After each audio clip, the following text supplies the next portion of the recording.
Hello, I'm Linda, and my student number is S04410003. I'm a freshman, and I'm going to read the speech called How My Mind Came Back to Life and No One Knew.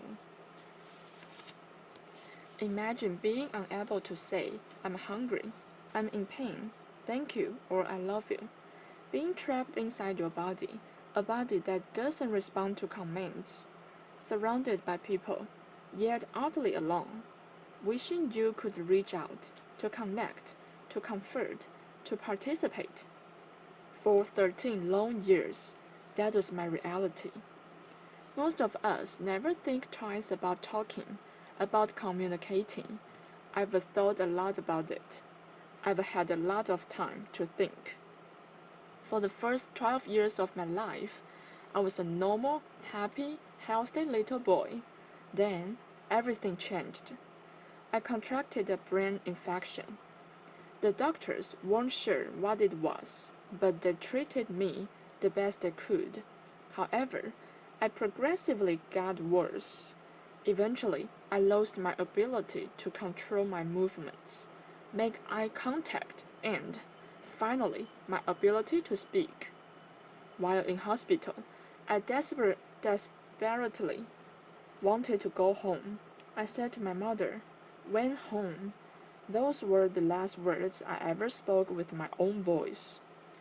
I would eventually fail every test for mental awareness.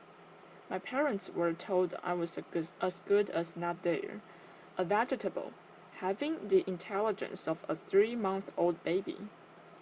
They were told to take me home and try to keep me comfortable until I died. My parents, in fact, my entire family's lives, became consumed by taking care of me the best they knew how. Their friends drifted away. 1 year turned to 2, 2 turned to 3. It seemed like the person I once was began to disappear. The Lego blocks and the electronic circuits I'd loved as a boy were put away. I had been moved out of my bedroom into another more practical one. I had become a ghost, a faded memory of a boy people once knew and loved. Meanwhile, my mind began knitting itself back together.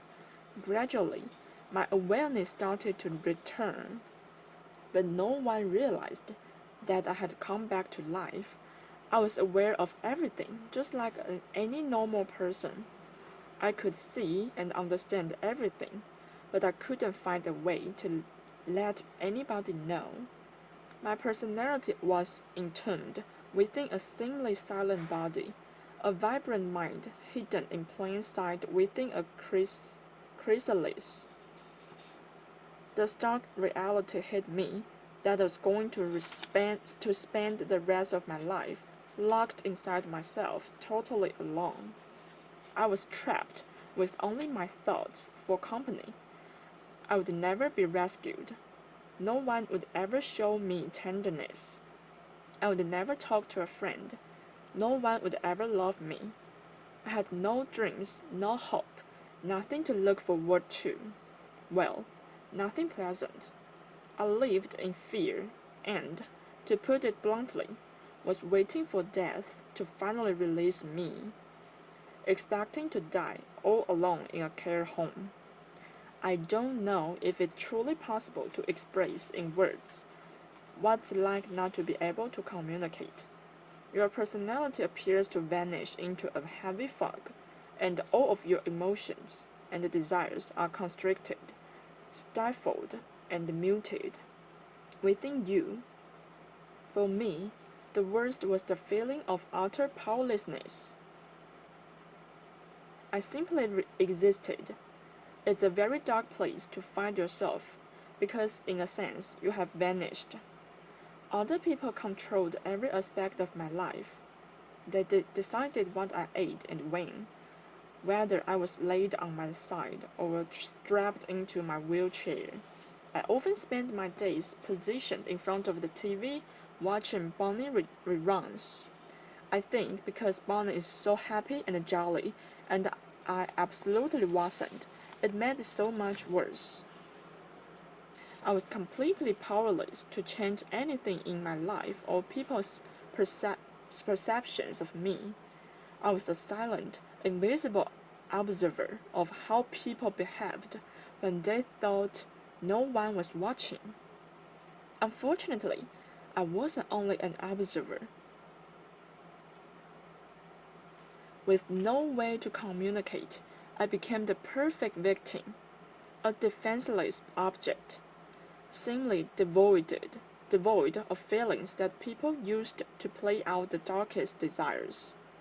For more than 10 years, people who were charged with my care abused me physically, verbally, and sexually.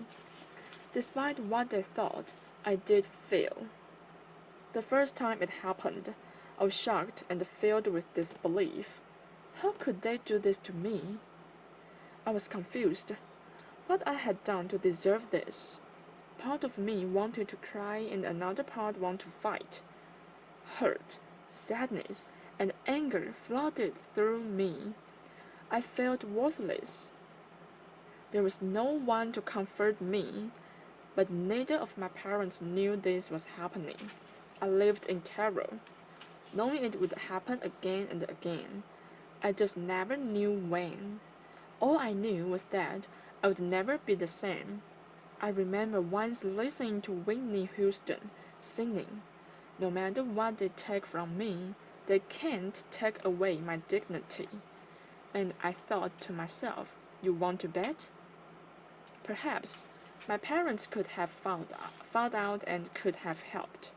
But the years of constant caretaking, having to wake up every 2 hours to turn me, combined with the essentially grieving the loss of their son, had taken a toll on my mother and father.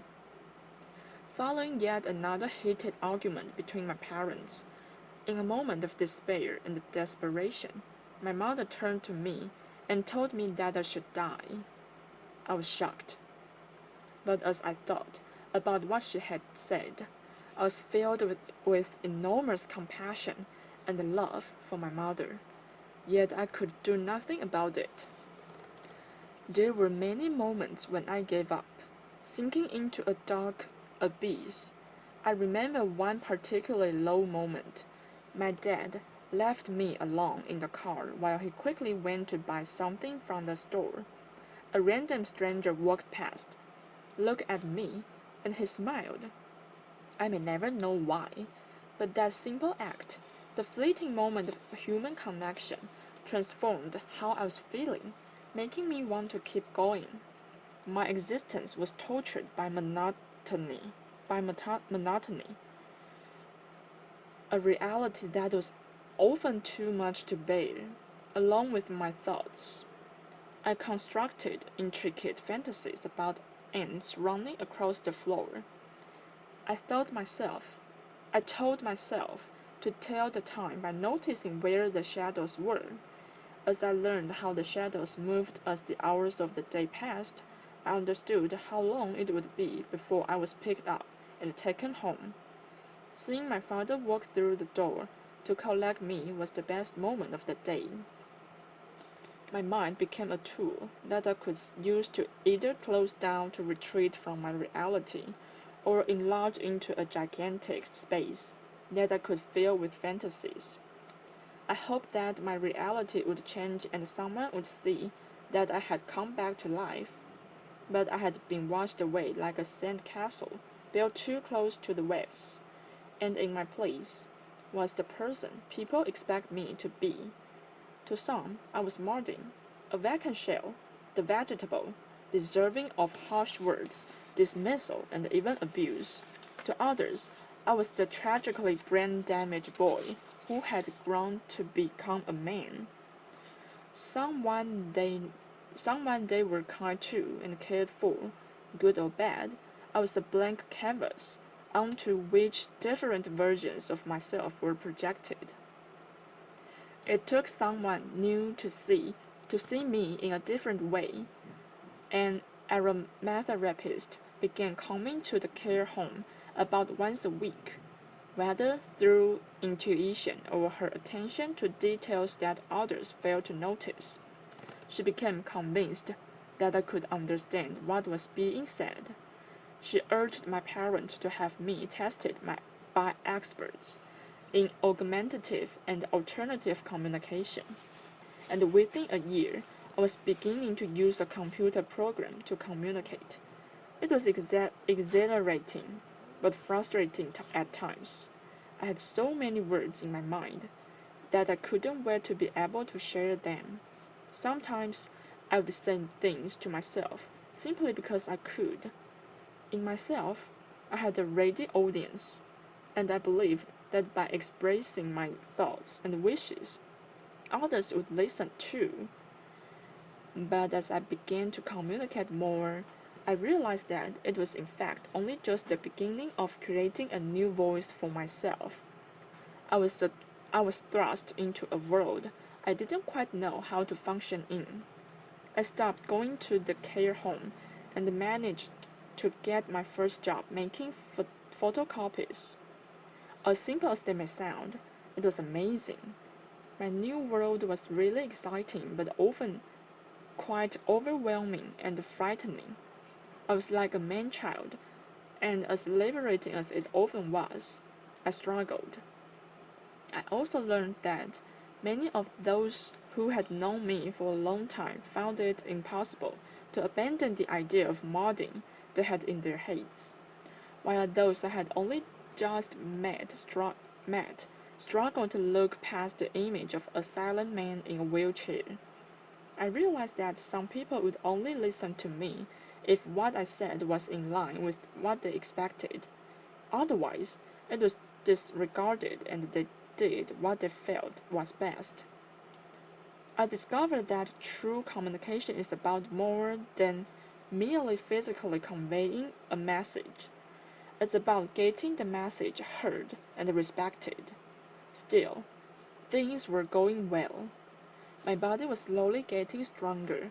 I had a job in computing that I loved, and had even got Kojak, the dog I had been dreaming about for years. However, I longed to share my life with someone. I remember staring out the windows as my dad drove me home from work, thinking I have so much love inside of me and nobody to give it to. Just as I had resigned myself to being single for the rest of my life, I met John. Not only is she the best thing that has ever happened to me, but John helped me to challenge my own misconceptions about myself.